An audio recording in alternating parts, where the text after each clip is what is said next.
सबकी सुरक्षा करना। जी माता।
आपसे अस्त्र का दुरुपयोग हुआ है चंद्रसेन, आप मुझे आज्ञा दीजिए।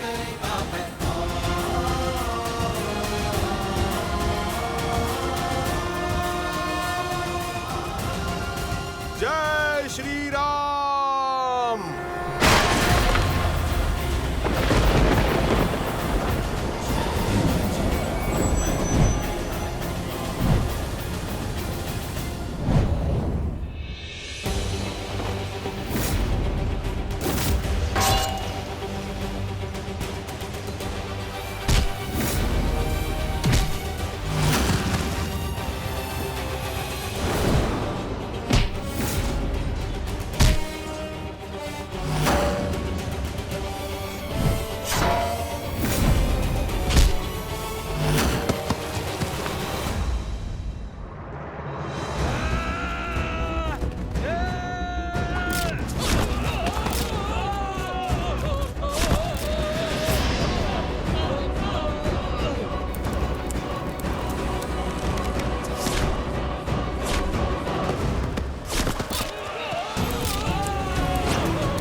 निश्चिंत रहिए माता।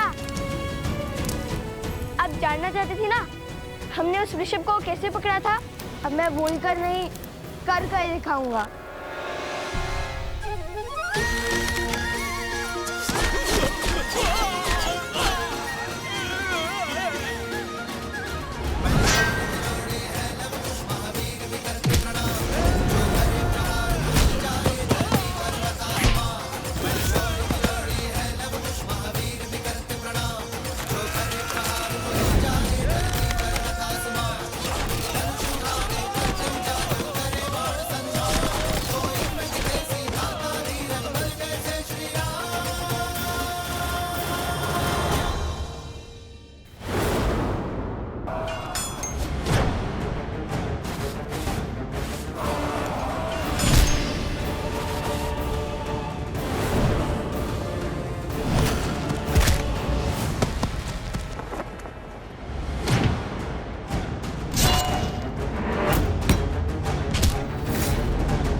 मित्र,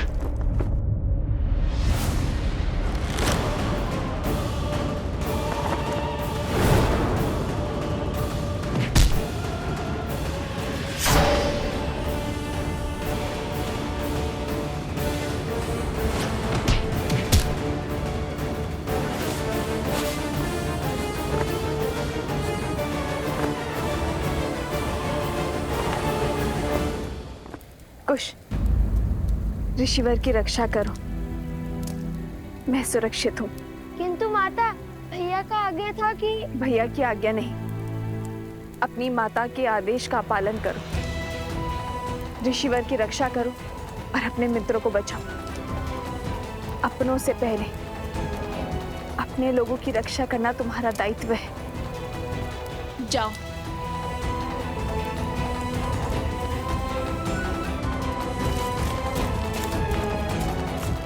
श्री राम, मेरे पुत्रों की रक्षा करना।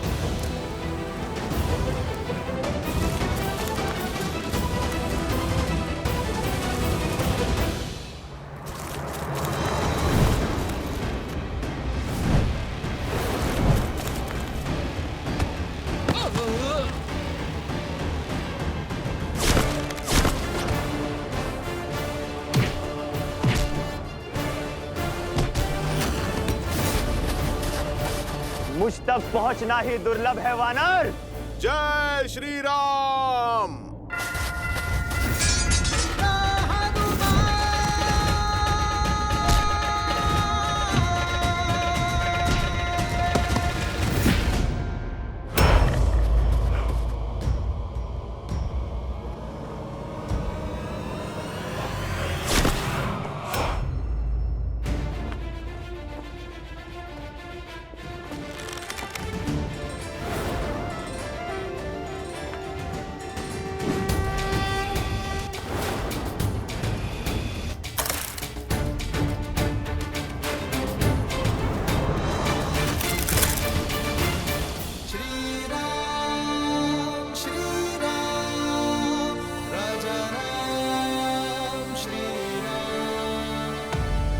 श्री राम ने तुम्हें मृत्यु नहीं दी।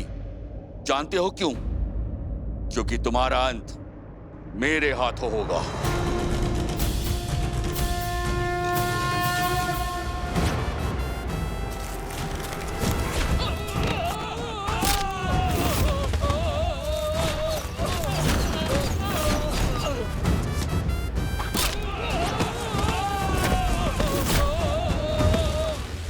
वन देवी के पुत्रों के सामने वन के अपमान का दुस्साहस।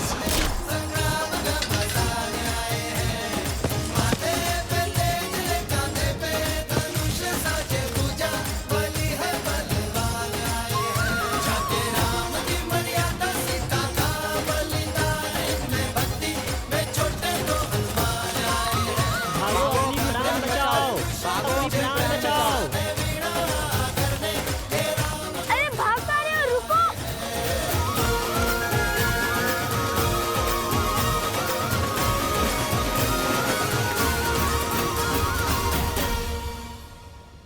माता का आदेश है कि हम इनकी रक्षा करें, इसलिए तुम और सोमकरण ऋषिवर के साथ साथ गुरु माँ और कुमोदनी दीदी की रक्षा करोगे। मैं और जातूकरण नदी के तट पर दृष्टि रखेंगे। जो आज्ञा भैया। जातूकरण चलो।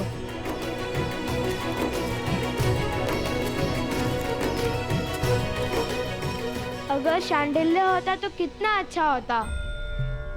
हमारी वीरता देख उसे विश्वास हो जाता कि हमसे बड़ा कोई राम भक्त नहीं है। देखा ना आपने, कितना सटीक लक्ष्य भेजा मैंने। अच्छा, एक लक्ष्य साधने से सबसे बड़े राम भक्त बन गए। और क्या, माता कहती है जो अपने आराध्य अपनी पूजनीय का गुणगान करता है वो तो भक्त होते ही हैं, और परम भक्त वो होता है जो अपने ईश्वर के गुणों को व्यवहार में ग्रहण करते हैं। उचित कहा कुश। गुणगान और गायक तो मैं हुई सर्वश्रेष्ठ, बाकी सब गुणों के लिए भैया है ना।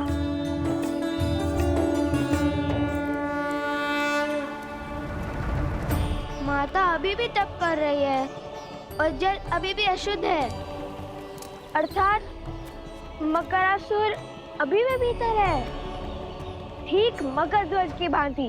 मकर ध्वज? हाँ, मकर ध्वज। सुनाऊं इसकी कथा? हाँ, सागर का रक्षक मकर ध्वज, आधा वानर आधा मकर, जिसे केवल श्री राम के भक्त हनुमान हरा सकते थे। और कहानी का विचित्र मोड़ जानते हो? वह साक्षात हनुमान जी के पुत्र थे। किसके पुत्र हो तुम? आप मेरे पिता हैं। उनके श्वेत एक मगरमच्छी ने खा लिया था, ऐसे उत्पन्न हुआ मकर ध्वज। वैसे भी मैं और लव भैया कौन सा हनुमान जी से कम है? हम भी तो राम जी के परम भक्त हैं। और वैसे हो सकता है ये मकरासुर मेरा या लव भैया का मित्र हो?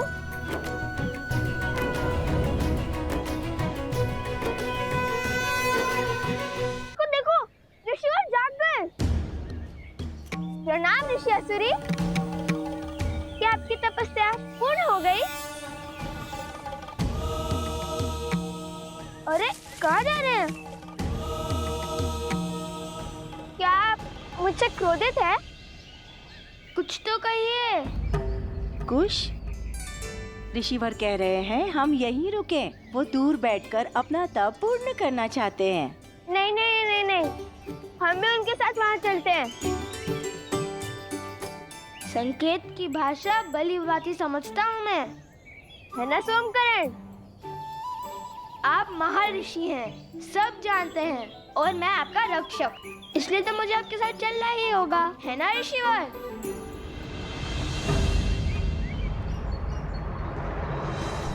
वर्षों से तप में लगा हूं। आंधी, बाढ़, असुर भी मेरे तप को तोड़ने में सक्षम नहीं हुए, किंतु तुम उनसे भी अधिक शक्तिशाली हो।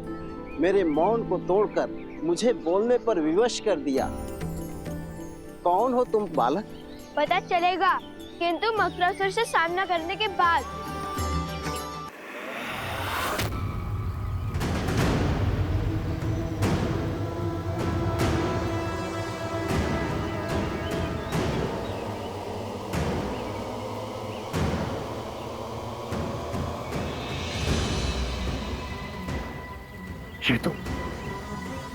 ये तो मानव का रक्त नहीं है। जानता हूं मैं, ये मेरे राक्षसों का लहू है। ये सब उन्हीं का किया धरा है, राम के पुत्रों का। मैंने कहा था उन्हें पकड़ना सरल नहीं है, बड़े पराक्रमी है दोनों। अभी तुम्हारा ये भ्रम मिटाता हूँ। अब ये फल्गु नदी इनके रक्त से लाल होगी। मैं उन्हें मेरे पास आने पर विवश कर दूंगा।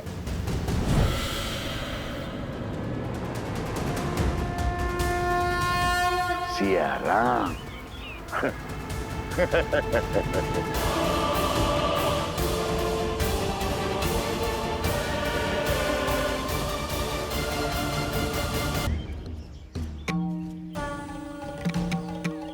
प्रणाम ऋषि असुरी, क्या आपकी तपस्या पूर्ण हो गई? अरे कहाँ जा रहे हैं? क्या आप मुझसे क्रोधित है? वर्षों से तप में लगा हूं। आंधी, बाढ़, असुर भी मेरे तप को तोड़ने में सक्षम नहीं हुए, किंतु तुम उनसे भी अधिक शक्तिशाली हो। मेरे मौन को तोड़कर मुझे बोलने पर विवश कर दिया। कौन हो तुम बालक? पता चलेगा, किंतु मकरासुर से सामना करने के बाद। देखते हैं किसे पिता कहकर पुकारता है वो। तुम विवाहित हो? ना ना ना ना, ना हम विवाहित हैं और ना श्री राम के भक्त हनुमान जी। कथा सुनाने का समय नहीं है।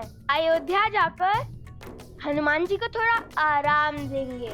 उन्हें श्री राम के चरणों से हटाकर मैं और मेरे भैया बैठ जाएंगे। लगता है आप समझे नहीं, रहने दीजिए। आप तप कीजिए और मैं अपनी माता की आज्ञा का पालन कर आपकी रक्षा करता हूँ।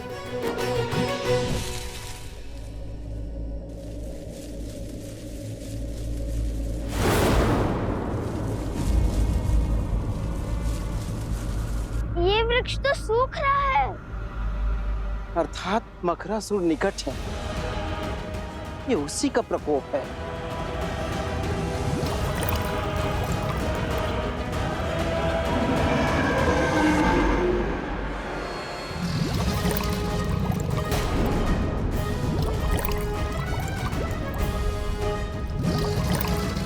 भैया, माता संकट में है।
ये कैसा अनर्थ है पिताश्री?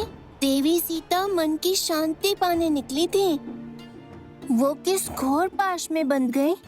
ये पाश नहीं है पुत्र, मुक्ति का मार्ग है। समाज की मुक्ति, संसार की मुक्ति। जिनका अंतःकरण शुद्ध होता है, नियति उनसे ऐसे ही भलाई के कार्य करवाती है। उनके तो स्वार्थ में भी निस्वार्थ की भावना छिपी होती है, जिससे जगत का कल्याण होता है। किंतु लवकुश, इस विपदा में कौन करेगा उनकी सहायता? नियति चक्र की अपनी ही गति होती है, हमें धैर्य रखना होगा। उसके पश्चात विधि के इस विधान का कारण तुम्हें भी ज्ञात हो जाएगा। गणेश, मेरे पास आओ पुत्र।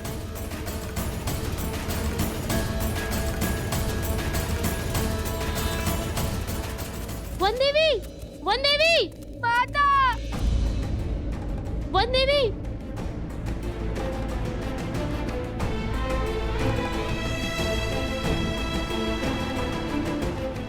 नहीं, आज तो पूछो कुछ नहीं होगा माता को।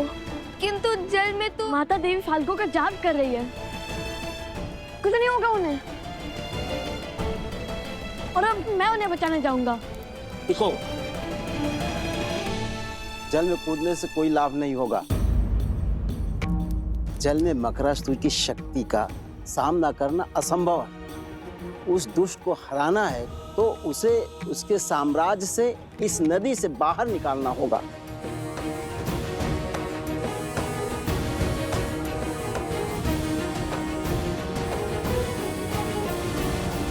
अभी तक अधर्म की विजय हुई नहीं है, किंतु धर्म के पास समय कम है। हर गिरते पत्ते के साथ मकरासुर की शक्ति और उसका प्रकोप बढ़ रहा है। शीघ्र तुम्हारी माता को इस विषैले जल से बाहर निकालना होगा।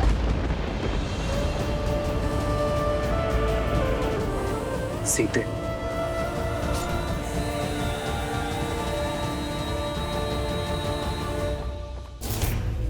ये अस्त्र अगर इसको चीर सकता है, उसको भी मार सकता है। ये आज स्पष्ट हो गया कि ये नर है, नारायण नहीं।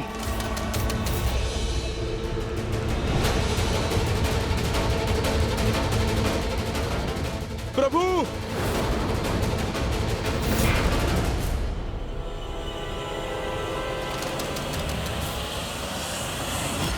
आप ठीक है ना प्रभु? मन बार बार किसी अनिष्ट की ओर संकेत कर रहा है हनुमान, किंतु युद्ध भूमि में लड़ रहे योद्धा को संसार की कोई उलझन उलझा नहीं सकती। ये धर्म युद्ध है, तन और मन दोनों झोंकने होंगे। किंतु अंगद नहीं लौटा हनुमान, वो अवश्य ही किसी संकट में है। जाओ हनुमान और अपने शिष्य की सहायता कर। प्रभु, किंतु मैं आपको छोड़कर कैसे? बड़ा मायावी है ये चंद्रबाहु। चाहे आप जितने भी प्रहार करो, क्षण भर में इसका घाव भर जाता है। उसकी शक्ति हमारी सेना पर भारी पड़ रही है। पाप पुण्य पर हावी अवश्य हो सकता है हनुमान, किंतु उससे जीत नहीं सकता। जब समस्या का समाधान ना निकले तो दृष्टि नहीं, दृष्टिकोण बदलना चाहिए। जब समस्या का समाधान ना मिले तो दृष्टि नहीं, दृष्टिकोण बदलने की आवश्यकता होती है। यही कहती है ना हमारी माता।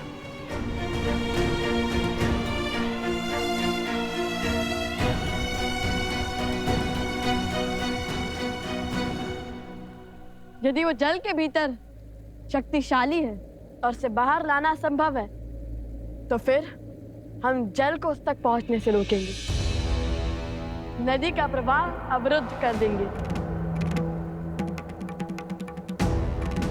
ये कैसे होगा लव? मुझे तो ये युक्ति भी असंभव लगती है। यह भैया के मुख से निकली बात कभी असंभव नहीं हो सकती।